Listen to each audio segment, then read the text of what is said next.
മുൻ MLA. P K. Sasi പാലക്കാട്ട് CPM-നെ തകർത്തിട്ടേ മതിയാക്കൂ എന്ന് തോന്നുകയാണ്. പാർട്ടി നേതൃത്വം വെച്ച് പുലർത്തുന്ന മാഫിയ ബന്ധങ്ങളെല്ലാം താൻ പുറത്തുവിടും എന്നാണ് ശശി ഇപ്പോൾ പറഞ്ഞിരിക്കുന്നത്.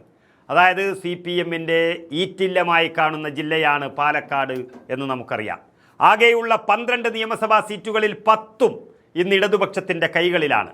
എന്നാൽ എല്ലായിടത്തും ബാധിച്ചിരിക്കുന്ന ഒരു അപജയം അത് പാലക്കാട്ട് CPM-ന് അല്പം കൂടുതലാണ്.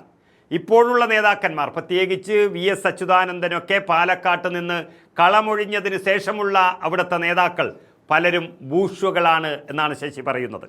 CPM-ന്റെ എല്ലാ കാര്യങ്ങളും അറിയുന്ന, പതിറ്റാണ്ടുകളായി CPM-ന്റെ പാലക്കാട്ടെ മുൻനിര നേതാക്കളിൽ ഒരാളായ പി.കെ. ശശി പറഞ്ഞതുപോലെ കള്ളവാറ്റിനും മദ്യക്കച്ചവടത്തിനും കാവൽ നിൽക്കുന്ന അവരിൽ നിന്നും പണം പറ്റുന്ന നേതൃത്വമാണ് പാലക്കാട്ടുള്ളത് എന്നാണ് അദ്ദേഹം വീണ്ടും പറഞ്ഞിരിക്കുന്നത്.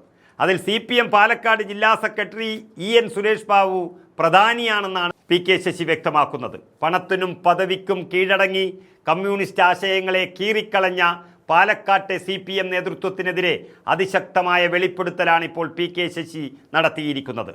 ഒറ്റപ്പാലത്തെ UDF സ്ഥാനാർത്ഥിയായ ശശി നടത്തിയ വെളിപ്പെടുത്തൽ പല മണ്ഡലങ്ങളിലും തെരഞ്ഞെടുപ്പ് ഫലത്തെ സ്വാധീനിക്കും എന്ന റിപ്പോർട്ടുകളാണ് പുറത്തു വരുന്നത്. പാർട്ടിക്കങ്ങനെ വഴിവിട്ട ബന്ധമുള്ള 14 പേരുടെ ലിസ്റ്റ് പുറത്തുവിടുമെന്നാണ് ഇപ്പോൾ പി.കെ. ശശി വെല്ലുവിളിച്ചിരിക്കുന്നത്. പാലക്കാട്ടെ CPM-ന് മദ്യവ്യവസായികളുമായും മയക്കുമരുന്ന് മാഫിയയുമായും ഒക്കെ ബന്ധമുണ്ടെന്നാണ് വിമത കൺവെൻഷനിൽ പി.കെ. ശശി പറഞ്ഞത്. അതുപ്രകാരം തന്നെയാണ് ഇപ്പോൾ കാര്യങ്ങളെ അദ്ദേഹം നീക്കുന്നതും. പാലക്കാട് എലപ്പുള്ളിയിൽ മദ്യമുൽപാദന കേന്ദ്രം തുടങ്ങിയതും ബ്രൂവറി ഇടപാടിൽ അഴിമതി നടന്നു എന്നൊക്കെയുള്ള ആരോപണങ്ങളുടെ യഥാർത്ഥ കഥ പി.കെ. ശശിക്ക് നന്നായി അറിയാം. അന്ന് തന്നെ മദ്യമാഫിയകളുടെ പിണയാളായി മാറിയ എക്സൈസ് മന്ത്രി M.B. രാജേഷ് ഇതിൽ അഴിമതി നടത്തി എന്നൊക്കെയുള്ള വിവരങ്ങൾ ഉണ്ടായിരുന്നു. അതും ഇപ്പോഴത്തെ പി.കെ. ശശിയുടെ വെല്ലുവിളിയും വെച്ച് നോക്കുമ്പോൾ പല വമ്പന്മാരുടെയും മുഖം മൂടി അഴിഞ്ഞു വീഴും എന്നുള്ളതാണ് വ്യക്തമാകുന്നത്. വിമത കൺവെൻഷനിൽ CPM ജില്ലാ സെക്രട്ടറിയുടെ മദ്യമാഫിയ ബന്ധം തുറന്നു പറഞ്ഞ ശശിക്കെതിരെ നിയമ നടപടി സ്വീകരിക്കുമെന്ന് ജില്ലാ സെക്രട്ടറി സുരേഷ് ബാബു പലതവണ പറഞ്ഞുവെങ്കിലും ഇതുവരെ ശശിയുടെ ഒരു രോമത്തിൽ തൊടാൻ അവർക്ക് കഴിഞ്ഞിട്ടില്ല എന്നുള്ളതാണ് സത്യം. അതിനർത്ഥം CPM-ന് ശക്തിയില്ല എന്നുള്ളതല്ല, അവർക്ക് മദ്യമാഫിയ ബന്ധമുണ്ടെന്ന് തന്നെ ഇതിനെ കൂട്ടി വായിക്കേണ്ടി വരും.